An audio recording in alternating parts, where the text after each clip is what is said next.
안녕하세요. 사연을 부탁해입니다. 오늘의 사연을 소개하겠습니다. 그날은 대학 친구들을 만나는 날이었기에 오랜만에 친구들을 볼 생각에 설레이는 마음으로 약속 장소로 향했습니다. 그곳에는 이미 친구 몇 명이 와 있었고 제가 들어가자마자 다들 손을 들어 반갑게 맞아줬어요. 제가 자리에 앉으며 친구들에게 말했습니다. 뭐야, 또 삼겹살이야? 니들은 삼겹살 지겹지도 않냐? 어떻게 된 게 주구장창 삼겹살만 먹어대냐? 삼겹살이 어떻다고 그래? 난 맨날 맨날 먹어도 맛있기만 하구만. 이 삼겹살에 소주 한 잔 마시면 세상 시름이 다 없어지는 것 같아. 자, 너도 한 잔 받아라. 주영이가 제게 소주를 따라주고 있었는데요. 친구들 얼굴을 확인하다가는 제가 다시 물었어요. 민철이는 아직 안 왔나 보네. 걔가 모임에 늦게 오고 무슨 일 있는 건가? 제가 소주를 들이키며 대수롭지 않게 말하고 있었는데요. 제 입에서 민철이 이야기가 나오자마자 주영이가 대꾸했어요. 민철이가 왜 늦을 것 같냐? 뻔한 거 아니겠어? 뻔하다니. 혹시 무슨 일 있는 거야? 아니, 이제는 회사 자랑할 일이 슬슬 없어질 때가 됐잖아. 자랑할 소재 찾느라 늦는 거 아니겠어? 주영이의 말에 우리 모두 박장대소를 하고 말았답니다. 민철이는 우리 동기 중에 제일 취업을 잘한 친구로 항상 어깨에 힘을 주고 다니는 그런 친구였습니다.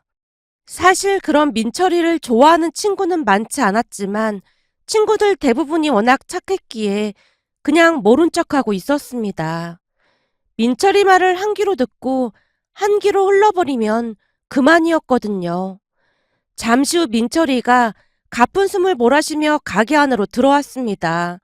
자리에 앉자마자 민철이가 짜증난다는 듯이 술을 찾았어요. 나 지금 완전 열받았으니까 소주 좀 가득 따라봐라. 왜? 무슨 일인데 그래? 무슨 이런 경우가 다 있냐? 나를 무시해도 유분수지. 어디서 감히 그런 여자를 소개를 해준다는 거야? 민철이가 짜증스레 소주를 들이키고 있었는데요. 제가 민철이에게 다시 물었어요. 왜? 소개팅한 거야? 근데 여자가 별로였어? 나 참 어이가 없어서. 아니 내가 중소기업을 다니는 것도 아니고 대한민국에서 이름만 대면 알아주는 대기업에 다니고 있는데 어떻게 나한테 과일 가게 하는 여자를 소개해 줄 수가 있어. 민철이가 씩씩대며 소주를 연거푸 들이키고 있었습니다. 민철이의 말에 친구들의 눈이 반짝반짝 빛나고 있었는데요. 하루하루 단조로운 생활을 하고 있던 우리에게 민철이의 이야기는 대단한 사건임에 분명해 보였으니까요. 소주를 들이키던 민철이에게 제가 다시 물었습니다. 과일 가게? 그게 뭐가 어때서 그래?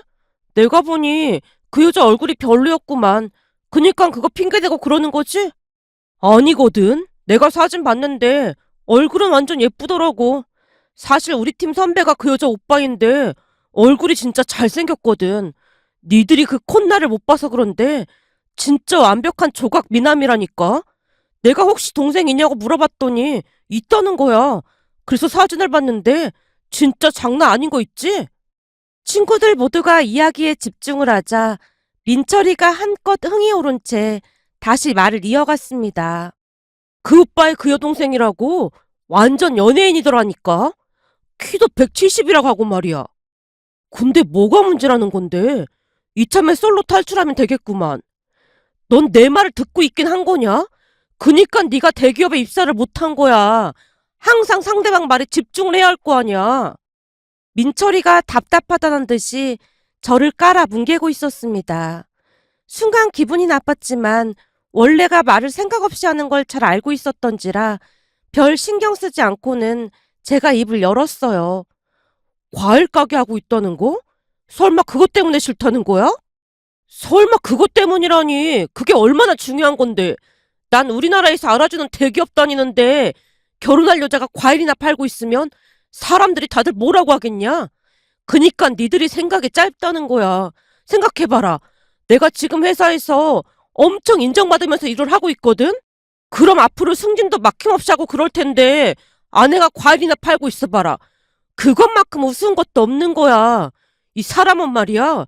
서로 격이 맞는 사람들끼리 만나야 하는 게 맞거든. 난 네 논리가 좀 이해가 안 되는데? 과일 가게 한다고 격이 안 맞는다는 건 좀 아니지 않냐? 그런 게 뭐가 그렇게 중요하겠어. 사람 인성만 괜찮으면 되는 거지. 평소에는 민철이의 말을 한 귀로 듣고 한 귀로 흘러버리곤 했지만 직업을 비하하는 말에 저도 모르게 한마디 하고 말았습니다. 제 얼굴에 불쾌한 기색이 역력해 보이자 민철이가 버럭한 채 다시 말을 했어요. 뭐 인성? 너는 세상이 그렇게 아름답게만 보이냐? 돈이면 다 되는 세상이야. 인성 그게 뭐가 그렇게 중요해? 돈이 권력인 세상에. 하긴 니들처럼 작은 회사 다니는 사람들이 대기업 직원들 마인드를 알긴 하겠냐. 민철이가 다시 소주를 들이키고 있었는데요. 그날만큼은 저뿐만 아니라 친구들이 그대로 얼어붙은 채 민철이를 노려보고 있었습니다.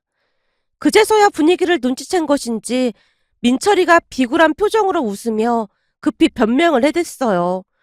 아니, 그러니까 내 말은 그 여자랑 나랑은 전혀 안 어울린다 그 말이야. 그러는 준우 너는 그런 여자 만날 수 있어? 순간 민철이가 저를 지목한 채 단도직입적으로 묻고 있었어요. 나? 나야 당연히 만날 수 있지. 사람만 좋으면 됐지. 그런 게 문제될 게 뭐가 있겠어. 제가 도무지 이해가 안 된다는 표정으로 대꾸를 하고 있었는데요. 그래? 그럼 인성 따지는 고상한 네가 직접 만나보던지. 근데 네가 과일 파는 여자 사귄다고 하면 진짜 재밌긴 하겠다. 재밌다니? 뭐가 재밌다는 거야? 아니 그렇잖아. 니네 아버지는 정육점 하시잖아. 근데 네가 과일 가게 여자 사귀면 진짜 재밌을 것 같아서 말이야. 민철이가 다시 저를 대놓고 무시했습니다. 가만히 듣고만 있던 주영이가 제 편을 들듯 입을 열었어요. 비록 주는애 회사가 대기업까지는 아니지만 그래도 우리나라에서 알아주는 중견기업 아니냐? 근데 민철이 너 말이 너무 심한 것 같다. 아니, 난 다른 뜻이 있어서 그런 건 아니고 준우가 마치 날 비난하듯 말하니까 그런 것뿐이지. 그니까 잘난 준우 네가 만나보라니까. 그러면 내가 네 말 다 인정해줄게. 민철이가 계속해서 비아냥거리고 있었고 친구들이 제 입만 뚫어져라 바라보고 있었습니다. 그 순간 객기였는지는 모르겠지만 제가 그러겠다고 대답을 했어요. 그래, 내가 한번 만나볼게. 물론 그쪽에서 괜찮다고 하면 말이야. 그래? 너 그 말 진짜지? 그럼 내가 내일 선배한테 네 얘기 잘 해놓을 테니까 너 나중에 딴 말하기 없기다. 내가 딴 말할 게 뭐가 있어. 단지 그쪽에서 거절할까봐 그게 걱정인 거지. 그까짓 과일 파는 여자가 싫다고 할 이유가 없잖아. 내가 사진 봤는데 얼굴은 아주 기가 막히더라고. 민철이가 다시 소주를 들이키며 곁눈질로 저를 노려보고 있는 게 느껴졌습니다. 하지만 저는 정말로 사람의 인성을 먼저 생각했기에 상대방의 직업은 그다지 개의치 않았습니다. 아니죠. 오히려 멋지다는 생각마저 들었다고 해야 할까요? 조금 전에도 잠시 이야기가 나왔듯이 우리 아버지께서 시장에서 정육점을 운영하고 계셨기에 장사가 얼마나 힘이 든지 너무나 잘 알고 있었거든요. 제 생각으로는 그런 생활력이라면 뭐든지 다 할 수 있는 그런 사람이겠구나 라는 생각마저 들었으니까요. 암튼 제가 소개팅을 하겠다고 하자 민철이가 의미심장한 표정으로 계속해서 저를 비웃고 있었습니다. 그렇게 며칠이나 지났을까요? 어느 날 민철이에게 전화가 걸려왔습니다. 준호야, 나다 민철이. 오, 민철아, 잘 지냈지? 나야 잘 지냈지. 근데 그때 그 소개팅 말이야. 과일 가게 아가씨. 내가 선배한테 네 얘기 엄청 잘 포장해서 말했더니 동생한테 물어보겠다고 했었는데 그 선배가 오늘 나한테 말하길 동생이 소개팅 해보겠다고 했다더라고. 아, 그래? 알았어. 그럼 나한테 연락처 보내주면 내가 약속 날짜 잡아볼게.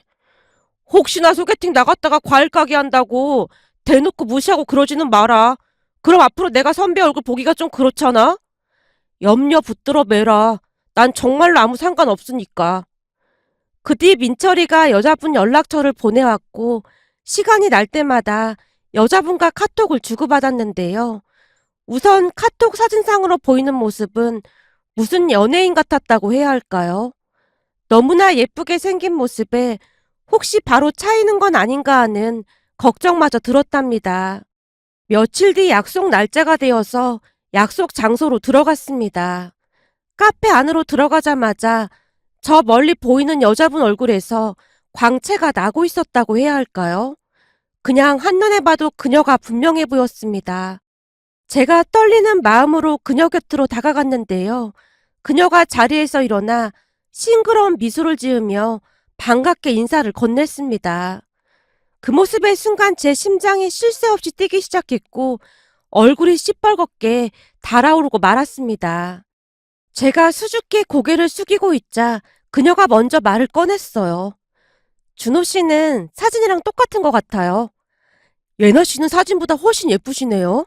정말요? 감사합니다. 사실 평소에는 과일 가게에서 일하느라 바빠서 대충 선크림만 바르고 다니는데 오늘은 제가 화장도 하고 그랬거든요. 아참, 제가 과일 가게 하고 있는 건 미리 알고 계셨죠? 네, 들어서 알고 있었습니다. 그동안 소개팅하러 나가면 과일 가게 한다는 말에 남자들이 뒤도 안 돌아보고 주랭랑을 쳐서 오늘도 소개팅 거절하려고 했거든요. 근데 준호 씨가 괜찮다고 했다길래 용기 내서 나와봤어요. 그리고 이건 비밀인데요. 라면 예나 씨가 속삭이듯 말을 이어갔어요. 그동안은 제가 과일 가게 이야기만 꺼내면 다들 표정부터 달라졌거든요.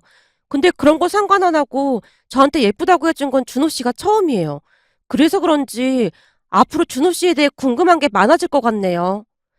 예나 씨가 격이 없이 편하게 말을 하고 있었기에 저도 조금은 편한 마음으로 말을 하려 노력했어요.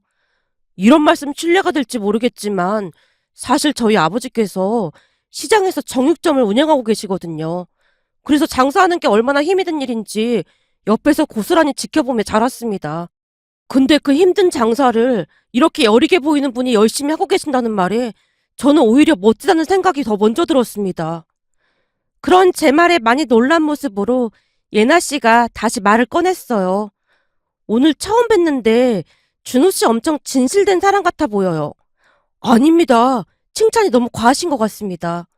라며 제가 머리를 긁적이고 있었는데요. 예나 씨의 얼굴에는 웃음만이 가득했습니다. 그 뒤 우리는 급격하게 친해져 갔습니다. 대화를 하면 할수록 너무나도 잘 맞았거든요. 결국 한 달도 되지 않아 우리는 연인 사이가 되었습니다. 여자친구가 생긴 뒤로는 하루하루 구름 위를 걷고 있는 기분이었다고 해야 할까요? 시간이 어떻게 가는지도 모른 채 여자친구와 즐거운 시간을 보내고 있었어요. 바쁜 와중에도 시간을 내서 자주 만나곤 했거든요. 물론 제가 여자친구 과일 가게로 찾아가서 같이 시간을 보내기도 했고요. 그러던 어느 날 역시나 민철이한테 연락이 왔습니다. 뭐야, 너 진짜 그 여자랑 사귀는 거야? 형수님한테 그 여자가 뭐냐? 앞으로는 형수님으로 깍듯이 모셔라. 내가 언제 한번 너한테 거하게 한 통 낼게. 요즘은 밥을 안 먹어도 배가 부를 정도라니까. 보물 같은 예나를 소개해줘서 진짜 너무너무 고맙다. 우와, 그동안 네가 특이한 줄 알고 있었지만 이제 보니 진짜 별종 중에 별종이었네. 난 그냥 너 망신 주려고 소개해준 것뿐인데 그걸 또 진짜로 사귀고 있네. 아무튼 난 네가 소개해달라고 해서 해준 것 뿐이니까 나중에 나 원망이나 하지 마라. 야, 원망을 하긴 왜 원망을 하겠어. 딱 내 이상형이구만. 제가 계속해서 여자친구 칭찬을 하고 있었지만 민철이가 한심하다는 듯이 한숨을 쉬다가는 전화를 끊었습니다. 하지만 우리는 정말 행복한 시간을 보내고 있었는데요. 시간이 지나면 지날수록 잘 맞는 게 한두 가지가 아니었거든요. 여자친구와 사귄 지 3달 만에 과일 가게에서 여친 할머님을 뵙기도 했는데요.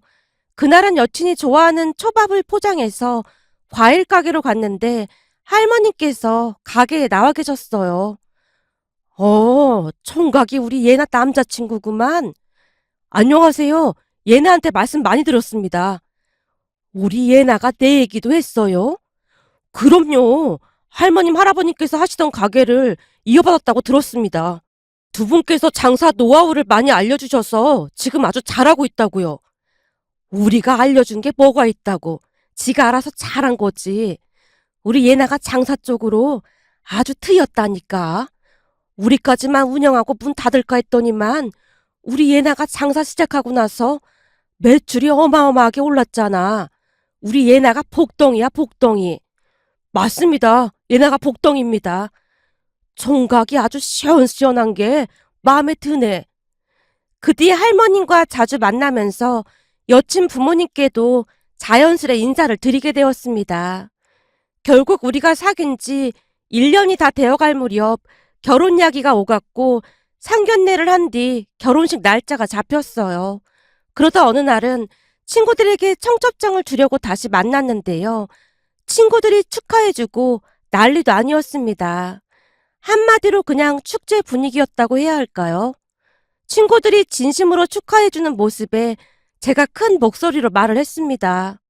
오늘은 내가 거하게 한 통 낼 테니까 마음껏 먹어라. 진짜? 그럼 우리 이 식당에서 제일 비싼 소고기 시켜도 되냐? 그럼 이 형이 장가 간다는데 그까지 소고기가 문제겠냐? 그렇잖아도 우리 예나가 나한테 카드 주면서 잘 대접하고 오라고 했어. 뭐? 예나 씨가 카드를 줬단 말이야? 결혼 안 한 니들은 잘 모르나 본데 원래 경제권은 아내가 갖고 있는 게 좋은 거거든. 난 그냥 예나가 하라는 대로만 하면 되는데 얼마나 속편한지 몰라. 오늘도 니들한테 청첩장 돌리고 온다니까 마음껏 쓰라고 카드를 주는 거 있지. 와, 부럽다. 완전 아내 찬스네. 주영이가 부러운 듯 감탄하고 있었는데요. 내내 듣고만 있던 민철이가 제게 조용히 물었어요. 준호야, 내가 선배한테 듣기로 예나 씨가 집도 해온다고 하던데 사실이냐? 집? 아, 그렇지. 그동안 열심히 돈 벌어서 집도 이미 마련해 놨다고 하더라고. 그래서 내가 혼수해 가는 걸로 했고 나머지 돈은 다 예나한테 보냈어. 아니, 과일 팔아서 돈을 얼마나 벌길래 그 나이에 벌써 집이 있어?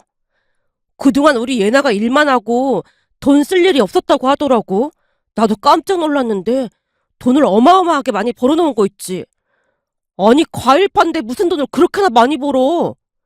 민철이가 의심 가득한 눈빛으로 바라보고 있었습니다. 준호야, 너 말이야. 혹시 사기 결혼 당하는 거 아니냐? 그렇잖아. 그까지 과일 팔아서 돈을 그렇게나 많이 벌었다는 게 말이 안 되는 소리잖아. 아무래도 민철이가 큰 충격을 받은 것 같아 보였는데요. 평소 대기업이나 전문직 종사자가 아니면 무조건 무시하던 민철이 입장에서는 과일 장사를 해서 돈을 번다는 것을 도무지 믿을 수 없다는 그런 표정이었습니다. 그 말에 제가 하나하나 자세히 말을 해줬어요. 네가 볼 때는 이 과일 장사가 아주 쉬워 보이나 본데 절대 쉬운 일이 아니다. 요즘은 나도 예나 따라서 서울 가락시장, 영등포시장 같은 곳을 같이 다니고 있는데 예나가 과일 고르는 모습 보면 진짜 기가 막히다니까. 이게 어떤 사장님들은 판매할 과일을 그냥 배달로 받는 사람도 많은데 예나는 무조건 새벽같이 도매시장에 직접 가서 일일이 물건 보면서 사가지고 오거든. 그래서 가게 찾아오는 사람들이 완전 믿고 구매를 하더라고.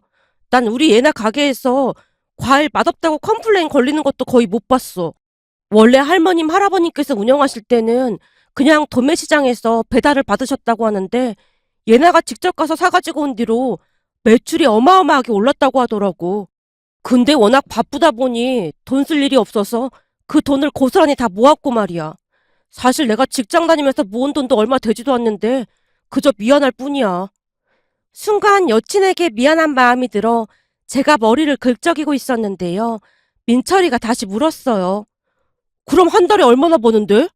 한 달 매출이 대략 3천만 원에서 4천만 원까지 하는 것 같아. 뭐?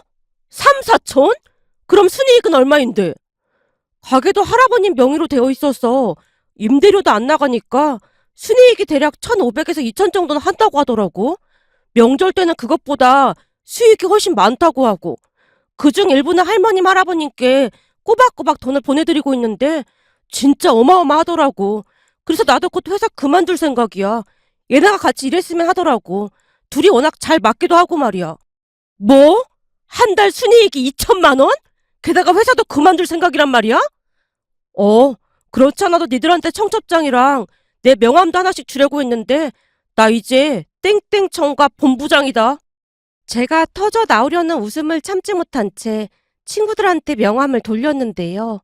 민철이뿐만 아니라 다른 친구들 또한 입을 다물지 못할 정도였습니다. 그중 민철이의 얼굴이 말이 아니었어요. 대기업 다닌다고 그렇게나 거드름을 피워대더니만 우리 가게 매출을 듣고는 큰 충격에 빠진 것 같아 보였거든요. 그 뒤 우리는 모두의 축복 속에 행복한 결혼식을 올렸습니다. 물론 저는 회사를 그만두고 아내와 함께 과일 가게를 운영하게 되었고요. 둘이 모든 것이 잘 맞았기에 매출은 더욱 많이 오르게 되었습니다. 사람 인생 모르는 것이라고 하더니만 제 인생이 그리 피게 될 줄 누가 알았겠습니까? 그렇게 하루하루 행복한 시간을 보내고 있었는데요. 그날도 역시 친구들 모임이 있어 참석을 하게 되었습니다. 잠시 후 삼겹살에 소주를 마시던 주영이가 부럽다는 듯이 말을 꺼냈어요. 준우는 진짜 결혼하고 인생이 핀 것 같아. 이번에 재수씨가 니네 부모님 집도 새로 지어드렸다며? 그러게. 우리 부모님 집이 조금 오래되긴 했었거든. 우리 아내가 시부모님 사시기에 너무 불편할 것 같다고 새로 2층짜리로 지어드렸는데 우리 부모님이 나 장가 잘 가서 호강한다고 엄청 좋아하신다. 요즘 우리 부모님 동네에서 유지 소리까지 듣고 있다니까. 그 동네에 대기업 임원으로 은퇴하신 아저씨 한 분이 귀촌했는데 그 사람이 허구한 날 우리 부모님 정육점 한다고 무시하고 그랬거든. 근데 요즘은 우리 부모님 눈치 엄청 많이 본다고 하는 거 있지? 새로 지은 집이 진짜 어마어마하거든. 동네 사람들이 구경 오고 난리도 아니었다고 하더라고. 요즘 우리 부모님 건강도 좋아지시고 하는 거 보면서 돈이 좋긴 좋다는 생각이 들어. 그래서 아내한테 너무 고맙고 미안하고 그렇다.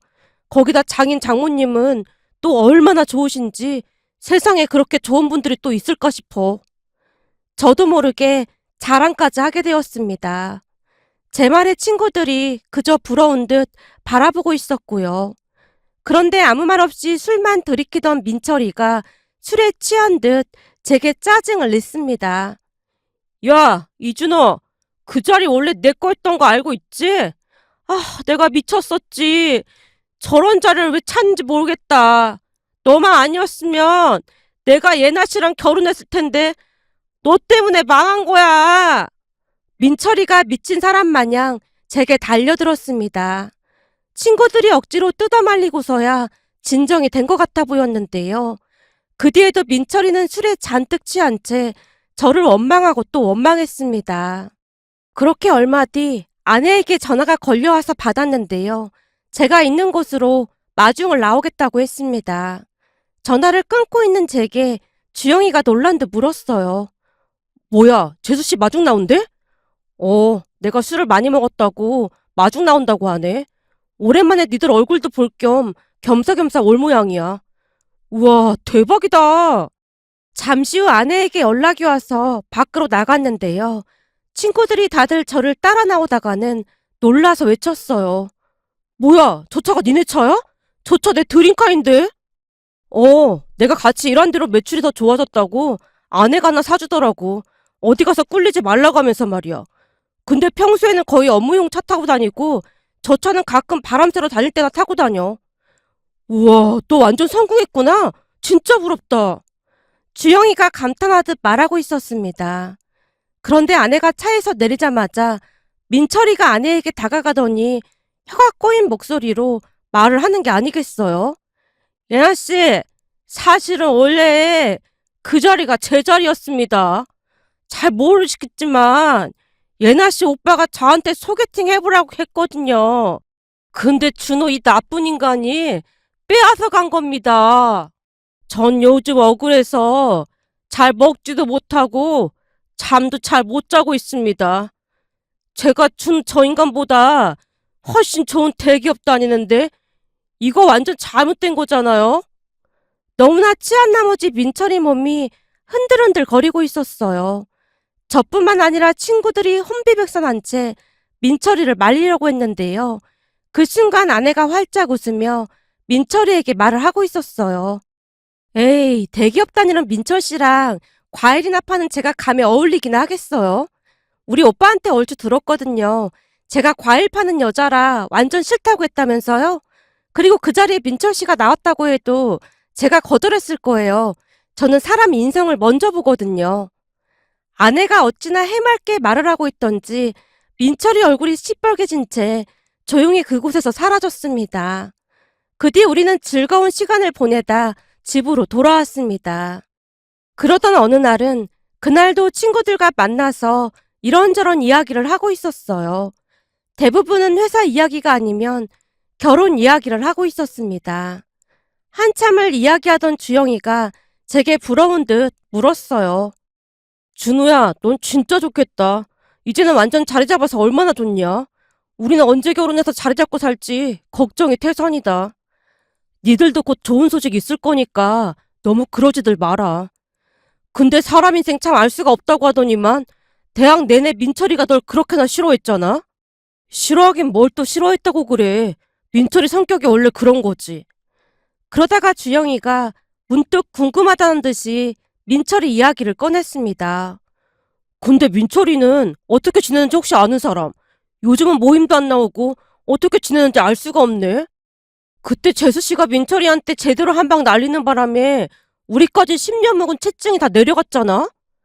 내가 우리 형님한테 듣긴 했는데 말이야.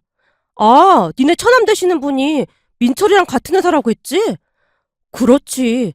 근데 민철이 요즘 무지 힘들어한다고 하더라고. 회사에서 뭘 잘못한 건지 상사한테 찍혀서 승진도 못하고 있다던데 우리 형님 말로는 완전히 제대로 찍혔다고 하더라고. 진짜? 무슨 일로 찍혔다는데? 아무래도 안 좋은 일이다 보니 형님이 말을 많이 아끼는 분위기인데 확실한 건 제대로 찍혔나 보더라고. 그래서 승진은 물 건너간 것 같다고 하더라고. 지금 계속 승진 누락돼서 그냥 만년 대리로 지내고 있다나 봐. 민철이 하는 행동을 봐라. 오히려 승진되는 게 이상한 거 아니겠냐? 사실 나는 민철이가 대기업 들어갔을 때도 좀 이상하긴 했어. 네가 실력도 더 좋고 그랬는데 민철이는 붙고 넌 떨어졌다는 말에 민철이가 운이 좋았나 보다 그랬거든? 근데 민철이가 운이 좋았던 게 아니라 너를 도와주려고 그 대기업에 들어간 꼴이 된 것 같아서 기가 막힐 뿐이다. 주영이가 만감이 교차한다는 표정으로 소주를 들이키고 있었습니다. 문득 돌이켜보니 어찌됐든 민철이 덕분에 제 인생이 바뀌었다는 생각이 들긴 했어요. 암튼 저는 민철이한테 많이 많이 고맙긴 하거든요. 그 뒤 형님에게 듣기로는 민철이가 계속 승진에 누락되다 보니 이직을 알아보고 있다는데 그것마저도 쉽지 않아 보인다는 말을 했습니다. 어느 날은 형님이 제게 말을 하기도 했거든요. 그때 민철 대리가 매제를 소개해 준 건 아무리 봐도 신의 한 수였던 것 같아. 전에는 나한테 어찌나 아부를 떨어대던지 민철 대리가 꽤 괜찮은 사람인 줄 알았거든. 근데 요즘 하는 행동 보면서 그런 사람이 매제가 됐다면 참 골치 아팠겠다 싶더라고. 형님이 고개를 절레절레 흔들고 있었습니다. 형님의 말을 듣다 보니 사람 인연이라는 게 참 신기하다는 생각만 들었답니다. 우리는 지금 아들, 딸 낳고 행복하게 잘 살고 있거든요. 항상 지혜로운 우리 아내에게 감사한 마음을 전하고 싶어 이렇게 글 남겨봅니다. 오늘의 사연은 여기까지였습니다. 즐겁게 보셨다면 구독, 좋아요 부탁드립니다. 고맙습니다.